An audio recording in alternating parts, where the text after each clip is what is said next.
মায়া, এই নামটা তোমার কে রাখছিলেন? এই নামটা আমার মা রাখছিলেন। মানে এটা জিজ্ঞালাম কি জন্য, অনেকে কিন্তু নানা নানি বা দাদা দাদি এরা কিন্তু নাম রেখে থাকে, এই জন্য বললাম যে অনেক সুন্দর নাম, কিউট নাম। নামটা কে রাখছে? তোমার আম্মু রাখছে না? যাই হোক, তোমার হোম ডিস্ট্রিক্ট কোথায়? ফরিদপুর রাজবাড়ি। ও, ফরিদপুর রাজবাড়ি। তুমি কি ছোটোবেলা থেকে তোমার দেশে বড় হয়েছো নাকি? হ্যাঁ, ওখানে বড় হয়েছি। আমার বাবা নেই, মা আছে। আমার মা আমাকে কষ্ট করে একটু বড় করেছে, তারপরে আমার মামাই আর কি আমাকে দেখে। ও আচ্ছা, যাই হোক, এখন তো বিয়ের সাথে বয়স হয়ে গেছে। তোমার বয়স কত? এই 20 প্লাস হবে। ও, 20+ তোমার বয়স। তো যাই হোক, তোমার মামা মামির ঘরে সন্তান আছে? তারা কি বড়? আছে একটা মেয়ে। ও আচ্ছা, তাহলে তোমার মামা তো বোন আছে আর তুমি আছো, এই তো। হ্যাঁ। তাহলে দুজনে হয়তো পাশাপাশি একই সেম বয়স। তো এখন আমাদের ভিডিওতে মানে কি জন্য আসছো? অর্থ সহযোগিতা লাগবে নাকি বিয়ে শাদীর জন্য?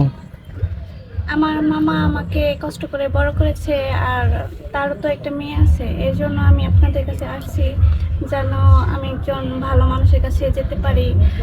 আপনারাও একটু সহযোগিতা করতে পারেন, আমাকে বিয়ে শাদী দিতে পারেন, এরকম দেখে। ও আচ্ছা, মানে তুমি বলতে চাচ্ছ যে আমার মামা তো গরিব, তার তো মেয়ে বড় হচ্ছে, তাকেও বিয়ে দিবে, আমাকেও বিয়ে দিবে। এটা মানুষ না বললেও মুখ দেখে কিন্তু বোঝা যায় যে এখন কাকে বিয়ে দিবে। দুজন তো সমান বয়স।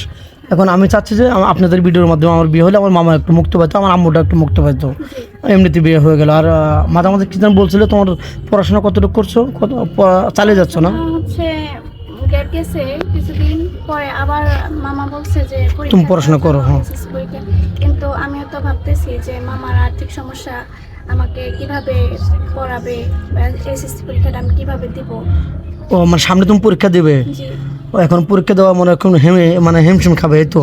টাকা পয়সা আর্থিকের সমস্যা। দর্শক বন্ধু শুনতে পারলেন, মেয়েটা অনেক ভালো, সহজ সরল, একদম নরম মনের মানুষ। মেয়েটার সামনে পরীক্ষা দিবে এরকম অ্যাপালিটি তার নাই, একদম গরিব। তার মামার কাছে সে মানুষ, তারও মেয়ে আছে। এখন সে নিজে নিজেই শিক্ষিত মেয়েতেও সে নিজে নিজেই বুঝতে পারে যে তার মামা গরিব, তাকে বিয়ে দেবে না আমাকে দেবে। ওর সাথে আমি বাইরের একটু হেল্প নেই, আমার আল্লাহ একদিক দিয়ে ফিরে চাবেই। কেউ হেল্প করবে না হলে কেউ বিয়ে করবে, এর জন্য আসছে। তাহলে কত মানে মনটা কত উদার আর কত ভালো মনের মানুষ, যে তার মামাকে ভালোবেসেই তাকে কিছু বলতে পারে না, বিদায় আমাদের সাথে দেখা করতে আসছে। এত ভালো মনের মানুষ মেয়েটা। তো যাই হোক, স্ক্রিপ্টটা বেশি বড় করবো না। এখন তুমি কী ধরনের ছেলে চাচ্ছ? তোমার বয়স যেহেতু 20-এর আপ, 25 বছর ছেলে হলে চলবে না 30-35? এখন যেরকমই হোক, মানুষটা যেন ভালো হয়। কষ্ট তুমি করে বড় হয়েছি, আমার হাজবেন্ড যেন আমাকে ভালোভাবে রাখে বা দুমুঠো খাওয়াইতে পারে, এরকম চাই আর কি। আচ্ছা, ভালো চাই আর কি। তুমি বলতে পারছো যে হ্যান্ডসামের দরকার নেই, সুন্দরের দরকার নেই, মানুষের ভিতরে যেন আমার স্বামীকে নিয়ে চলতে পারে, তার মনটা যেন ভালো হয়, নামাজ কালাম যেন পড়ে, একটু মানে যাই হোক আমাকে খেয়াল খুশি মতো রাখবে, আমি তাকে খেয়াল খুশি মতো রাখবো, এরকম একটা মনের মানে ভালো একটা মন চাচ্ছ, এই তো। ভালো সুদর্শন সুন্দর ছেলে না, তার মনটা সুন্দর চাচ্ছ। জি। যাই হোক, কোনো বাংলাদেশি ভাই তো অনেক প্রবাসী থাকে, 10-12 বছর 15 বছর হয়ে গেছে। সে তোমাকে লক করলো, বিয়ের সাথে করে প্রবাসী নিয়ে যেতে চাইলো, তোমাকে ওখানে জব দিবে না হলে তোমাকে বাসা বাড়িতে রাখবে। তোমাকে তোমার আম্মা তোমার মামা প্রবলেম মনে করবে বাইরে নিয়ে যেতে চাইলে? সমস্যা নেই। কোনো সমস্যা নেই। না। যাই হোক, প্রবাসী নিয়ে গেলে তুমি যাবে? জি, যাবো। আচ্ছা, শুনতে পারলেন, দেশ পর থেকে সবাই দেখছেন ভিডিওটা। প্রবাসে কোনো ভাই বিয়ে করতে চাইলে বিয়ে করতে পারবেন। তোমার ফোন নাম্বারটা দিয়ে দাও। আমার নিজস্ব কোনো ফোন নাই। ও, তোমার ফোন কেউ কিনে দেয়নি? না। যাই হোক, তোমার তো চলাই কঠিন, তাহলে ফোন কে কিনে দেবে, কাকে তুমি বলবে?